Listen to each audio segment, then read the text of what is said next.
성도 여러분, 우리는 얼마 전에 부활주일을 통해서 그리스도의 부활하심을 기억했습니다.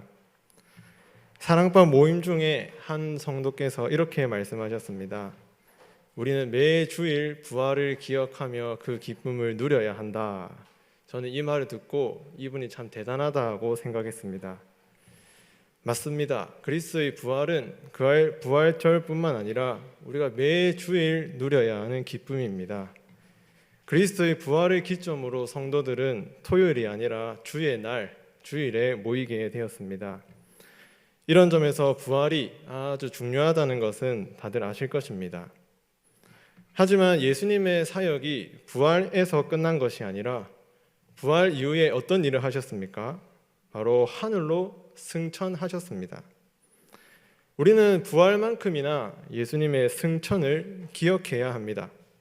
그래서 유럽의 개신교들은 부활 후 40일째 되는 날을 승천일로 지킵니다. 그리스도의 승천을 기억하며 기념하는 날이죠. 그러니까 부활만큼이나 우리가 승천에도 관심을 가져야 합니다. 한 가지 질문을 드리겠습니다. 성도님들께서는 그리스도의 승천하심을 믿으십니까? 그리고 그 승천이 정말로 일어났다는 것을 믿으십니까? 승천만큼이나 확실한 진리는 없습니다. 왜냐하면 제자들이 승천의 과정을 처음부터 끝까지 다 목격했기 때문입니다. 세상에서 3일 동안 일어난 부활의 과정을 본 사람은 아무도 없을 것입니다. 무덤에서 어떤 현상이 일어났는지, 어떻게 예수께서 부활하셨는지 본 사람은 없습니다. 단지 부활하신 예수님을 보았을 뿐이죠. 그런데 승천은 그 부활과는 달리 예수님께서 하늘로 올라가는 그 동안에 제자들은 그것을 보고 목격하고 있었습니다. 오늘 본문 9절 말씀을 보겠습니다. 9절에 보면 이 말씀을 마치시고 그들이 보는데 하늘로 올라가셨다 이렇게 말씀하고 있죠. 그러니까 이 승천만큼이나 객관적이고 확실한 진리는 없다는 것입니다. 이런 점에서 예수 그리스도의 승천은 부활만큼이나 우리에게 중요한 진리가 되겠습니다. 이 진리를 믿을 때 승천이 주는 확신을 얻을 수 있는데 오늘은 그 확신 세 가지에 대해서 하나님의 말씀을 전하겠습니다. 첫 번째입니다. 한번 따라해 보시겠습니까? 한번 같이 읽어보겠습니다. 시작. 승천하신 그리스도는 만왕의 왕이십니다. 맞습니다. 예수님의 승천하심은 예수님께서 만왕의 왕이시다는 확신을 우리에게 줍니다. 오늘 성경은 예수님의 승천을 9절에 보면 이렇게 표현합니다. 올려져 가셨다. 그리고 11절에도 보면 올려지신. 그러니까 예수님께서 능동적으로 하늘로 올라간 게 아니라 하나님이 예수님을 올리신 것입니다. 그런데 하나님이 올리시는 이때에 제자들이 승천하는 예수님을 보고 있습니다. 이게 어떤 의미이겠습니까? 바로 하늘로 올라가는 이 예수는 하나님이 택한 왕이다 하는 것을 제자들에게 보여주시는 것이죠. 그래서 오늘 읽진 않았지만 누가복음 말씀해 보면 제자들은 승천하는 예수님을 바라보면서 경배하고 찬송했다라고 표현합니다. 그게 무엇이겠습니까? 하늘로 올라가시는 그 예수가 바로 만왕의 왕이시다 하는 그런 경배, 경외심에 의해서 예배하게 된 것이죠. 본래 유대인들은 하나님에게만 경배한다라는 말을 씁니다. 그런데 승천하는 주님을 가리켜 경배했다 하는 것은 예수님의 12 제자들이 그만큼 승천하는 예수님을 만왕의 왕이시다 인정한 것이죠. 하나님께서 예수님을 하늘로 높이신 것은 바로 만왕의 왕으로 삼기 위함입니다. 오순절에 성령께서 강림하신 이후에 베드로가 이렇게 설교했죠. 사도행전 2장 36절입니다. 한번 같이 읽어보겠습니다. 시작. 그런즉 이스라엘 온 집은 확실히 알지니 너희가 십자가에 못 박은 이 예수를 하나님이 주와 그리스도가 되게 하셨느니라 하니라. 아멘.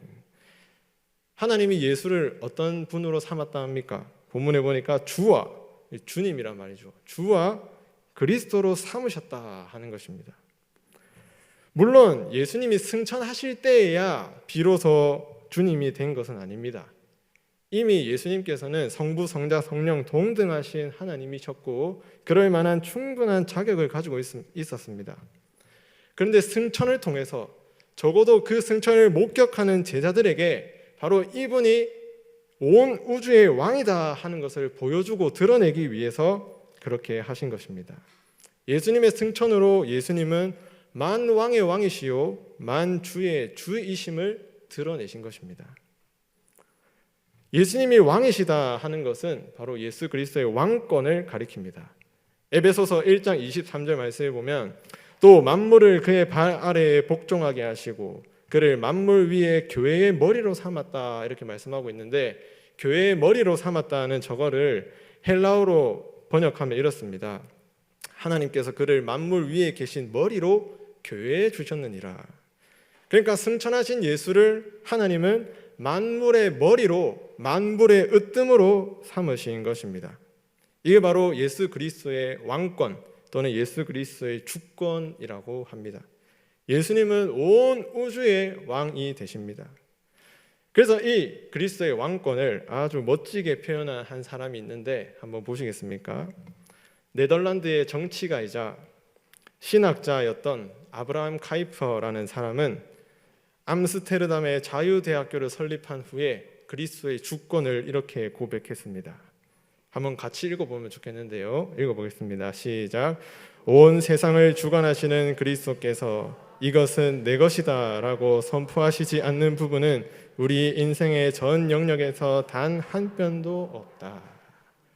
예수 그리스도는 만왕의 왕이시고 우리 삶의 아주 작은 부분까지도 예수 그리스도의 주권 아래에 있습니다. 이게 바로 우리의 고백입니다. 교회도 주님의 것이요 세상도 주님의 것이고 우리 사회의 전반적인 정치, 경제, 문화, 예술 등 모든 것들이 예수 그리스도의 주권 아래에 있습니다. 오늘날 그리스도인들은 교회와 세상을 이분법적으로 구분하는 경향이 있습니다. 세상의 일보다 교회의 일이 더 거룩하다는 관점입니다. 물론 교회의 일도 중요하지요. 그러나 예수께서 만왕의 왕이시다라고 고백하는 성도라면 교회에서나 세상에서나 하나님을 예수 그리스도를 주님으로 인정하며 살아갈 것입니다. 교회에서의 삶과 세상에서의 삶이 구분되지 않습니다. 항상 같습니다. 왜냐하면 예수님께서 만왕의 왕이시기 때문입니다. 그래서 어디에 있든지 간에 예수님의 영광을 드러내고 어디에 있든지 간에 그분의 영광을 드러내기 위해서 몸부림치는 것이 바로 그리스도인의 의무입니다. 더 나아가서 예수 그리스도의 이 왕권은 타락한 문화 가운데서 살아가는 그리고 타락한 본성을 가지고 살아가는 우리 성도들에게 아주 중요한 위로를 제공합니다. 왜냐하면 만왕의 주님께서 바로 우리의 편이시기 때문입니다. 그래서 시편 기자는 주님의 왕권을 이렇게 노래했습니다. 여호와는 내 편이시라. 내가 두려워하지 아니하리니 사람이 내게 어찌할까? 이 세상 가운데서 주님을 왕으로 고백하며 살아가는 것은 쉬운 일이 아닙니다.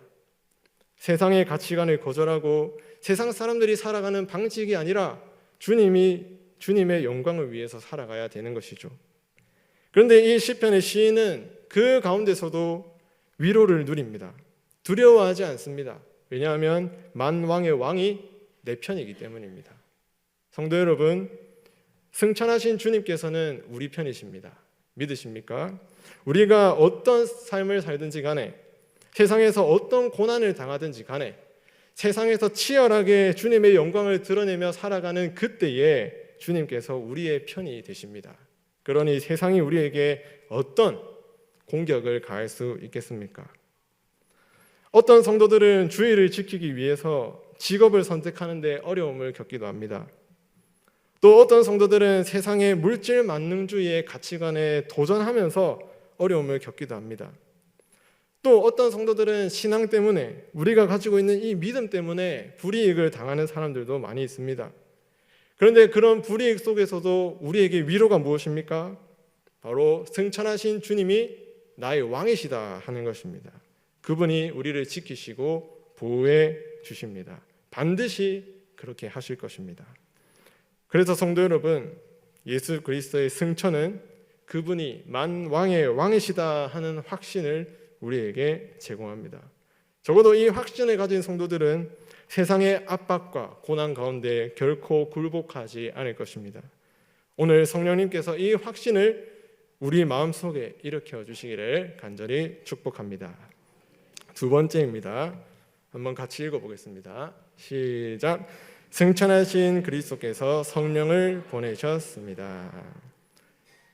예수님의 승천이 두 번째로 우리에게 주는 확신은 예수님이 성령을 우리에게 보냈다 하는 것입니다. 예수님께서 승천하시기 전에 제자들에게 어떤 말씀을 하셨는데 오늘 본문 9절에 보면 이렇게 말씀합니다. 승천하기 전에 이 말씀을 마치시고 하늘로 승천했다라고 말씀합니다. 도대체 어떤 말씀을 하셨을까요? 그래서 사도행전 1장부터 쭉 보면 핵심은 성령이 온다 하는 것입니다. 구약에 약속된 성령이 반드시 올 것이다 하는 이 약속의 말씀을 하시고 예수님이 하늘로 승천하신 것입니다. 핵심은 5절 말씀에 성령으로 세례를 받으리라 하는 말씀입니다. 그런데 여기서 우리가 한번 생각해 봐야 될 것은 성령 세례와 성령 충만을 조금 구분해서 생각할 필요가 있습니다.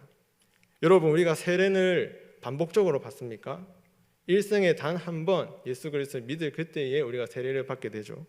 그래서 성령 세례를 받으리라 하는 것은 우리 일생에 단 한 번 일어나는 사건입니다.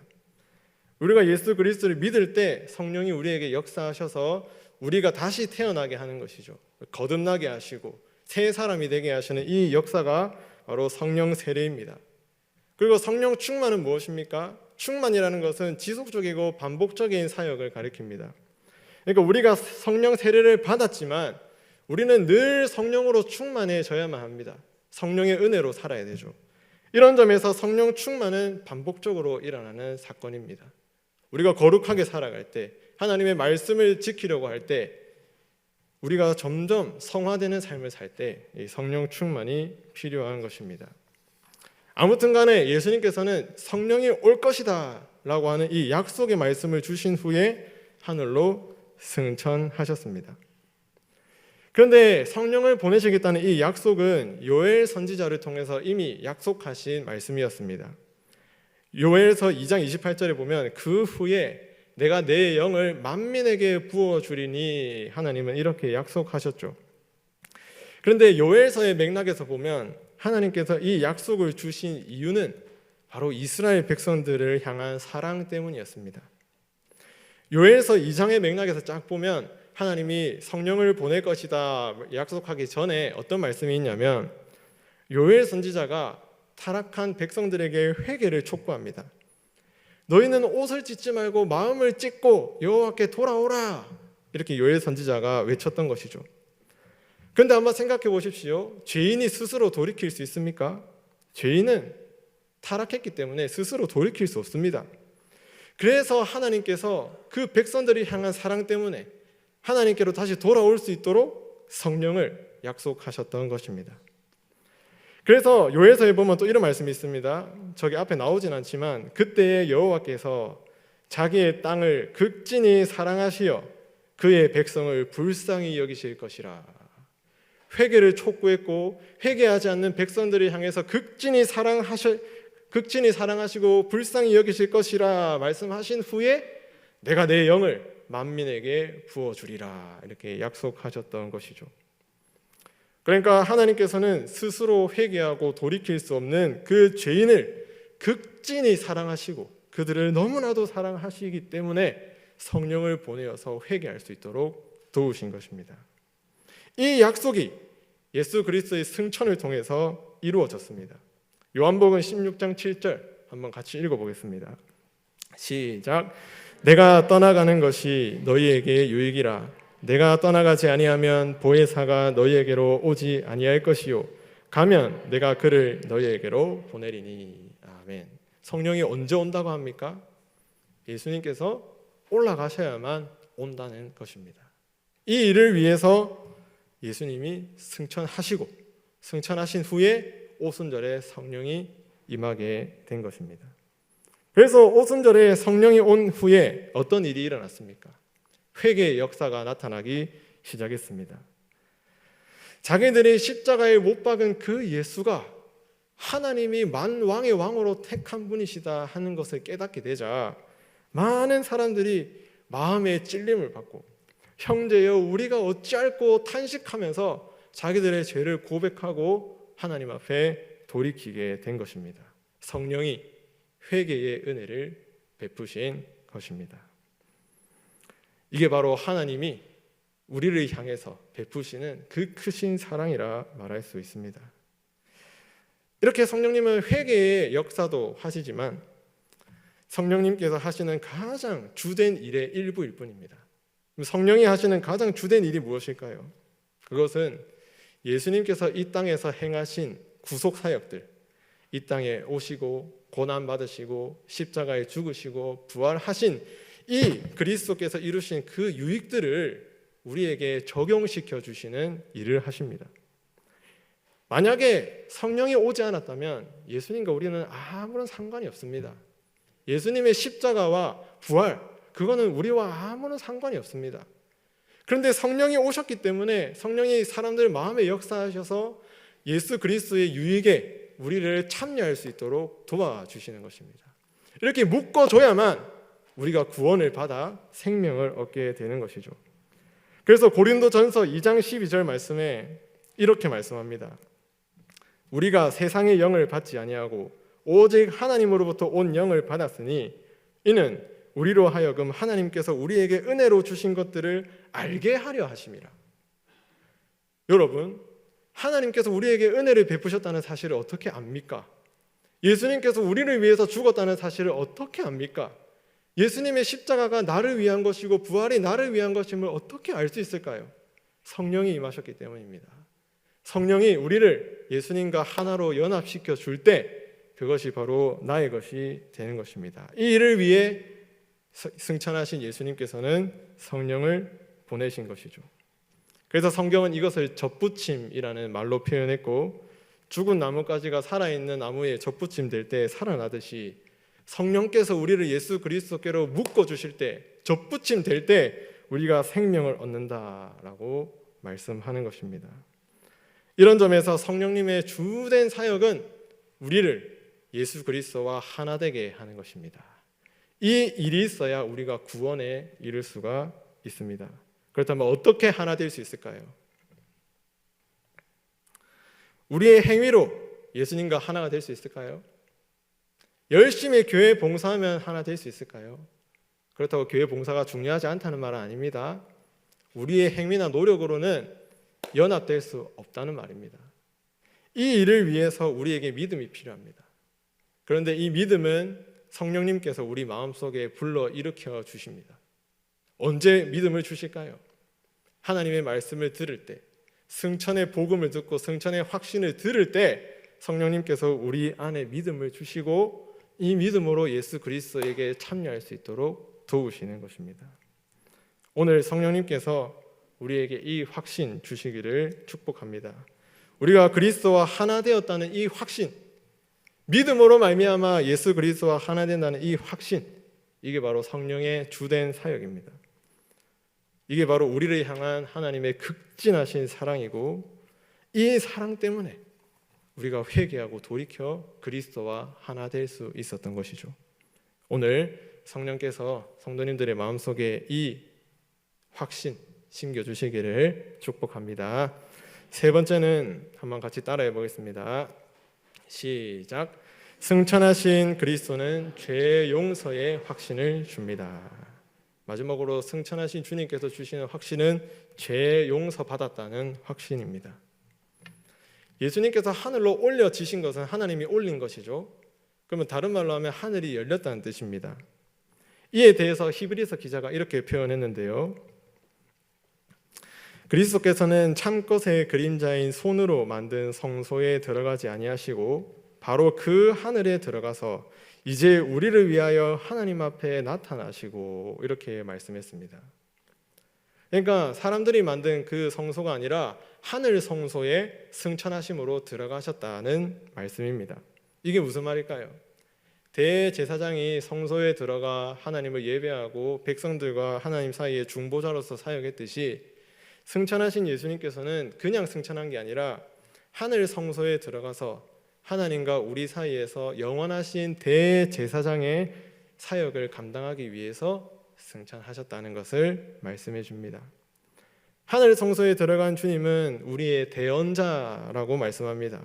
요한 1서 2장 1절 한번 같이 읽어보시겠습니까? 시작. 나의 자녀들아, 내가 이것을 너희에게 쓰면 너희로 죄를 범하지 않게 하려 함이라.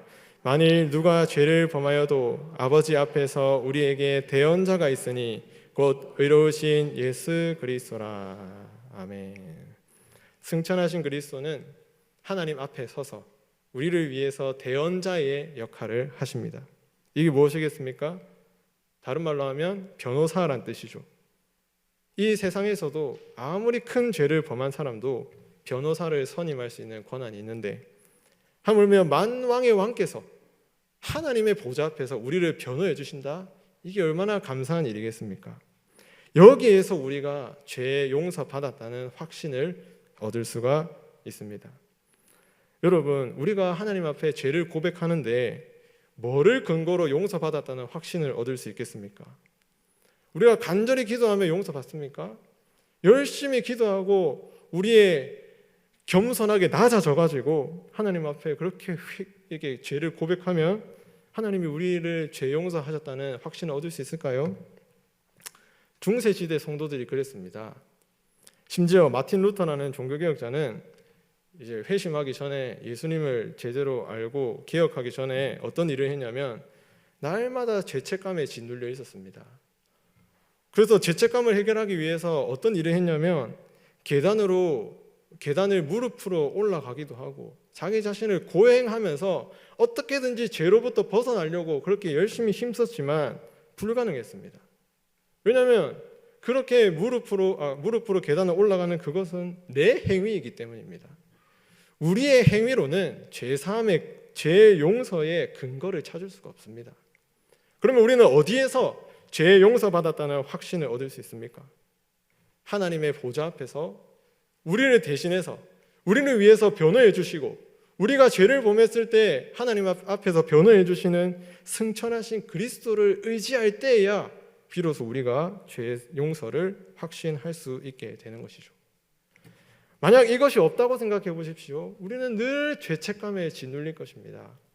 여러분, 교회 봉사 얼마나 해야 하나님이 기뻐하실까요? 우리의 삶이 늘 부족하지 않습니까? 늘 부족하니까 죄책감에 시달리게 되는 겁니다. 우리가 세상에서 얼마나 열심히 살아야 하나님의 계명에 순종하는 것일까요? 우리가 얼마나 노력해야 하나님을 기뻐할 수 있을까요? 우리는 늘 부족합니다. 그러니까 늘 죄책감에 짓눌리게 되는 것이죠. 그러나 우리를 위해서 변호해 주시는 대제사장, 영원하신 대제사장이 하늘 성소에 들어가셨습니다. 여기에서부터 죄 용서받았다는 확신을 얻을 수 있는 것입니다. 제가 가끔 아내를 섭섭하게 할 때가 있습니다. 미안하다 하면 안 받아주면 좀 찝찝하죠. 마찬가지로 하나님 앞에 잘못을 했는데 하나님이 내가 잘못한 거를 받아주고 용서했다는 확신이 어디서 오겠습니까? 바로 승천하신 예수 그리스도께서 나의 변호사가 되신다 하는 여기에 달려 있는 것입니다. 그래서 시편 기자는 이렇게 주님의 대제사장 되심을 믿음으로 이렇게 기도했습니다. 한번 같이 읽어보겠습니다. 시작. 주는 선하사 사죄하기를 즐거워하시며 주께 부르짖는 자에게 인자함이 후하심이니이다. 아멘. 성도 여러분, 승천하신 그리스도, 영원하신 대제사장 예수 그리스도를 의지함으로 죄 사함 받았다는 확신을 가지시기를 간절히 축복합니다. 말씀 정리하겠습니다. 그래서 오늘은 승천에 대해서 세 가지 확신에 대해서 상고했는데, 첫 번째는 그리스도께서 만왕의 왕이시다는 확신입니다. 두 번째는 승천하신 그리스도께서 우리에게 성령을 주시고 믿음으로 그리스도와 하나 되게 하셨다는 확신입니다. 마지막 확신은 내가 죄 용서 받았다는 확신입니다. 승천하신 그리스도를 의지하심으로 참된 자유를 누리시고 승천하신 그리스도를 믿음으로써 고난 가운데 타락한 세상 가운데 살아갈 때 많은 유익 누리시기를 간절히 축복합니다.